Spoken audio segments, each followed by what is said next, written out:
শালির কাঠ নেই আমার, কোনো অনুদান নেই না। শালির কার্ড নেই? না, হেলথের এই যে কোনো শালির কার্ড নেই? না, কোনো শালির কাঠই নেই আমার। খালি বয়স্ক ভাতা? বয়স্ক হবে ওই এক কাঠ কাঠ আমার না। তা আমি কোনো গুণ তারাই কারণ তারা করিনি। মানে টাকা মাকা দিয়েছে না, তা হয়নি? হ্যাঁ, আমি যদি টাকা দিতাম তাহলে হইতো, কিন্তু এখন টাকা দিই তা 200 টাকা দিয়েছেন না বলে হয়নি? হয়নি। 180 টাকা আমি দিলাম কার? আমাদের গ্রামের একজন। তাই? তা সেই কলে কিন্তু তোর কাঠ হয়ে গেছে।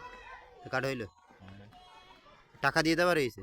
আমি টাকা ওই দিলাম, অনলাইনে করিলাম ও, কিছু, ওটা দিতে হইলো কি দিল কি জানি দিয়ে কাঠটাই গেছে। টাকা দেওয়ার পরে কার্ড এসে? তাই? হ্যাঁ, টাকা দিয়ে কাঠ এখন তো আর টাকা না দিলে মনে হয় ওর কথা নাকি? টাকা না দিলে মনে হয় তাও দিচ্ছে না। আর দিচ্ছে না।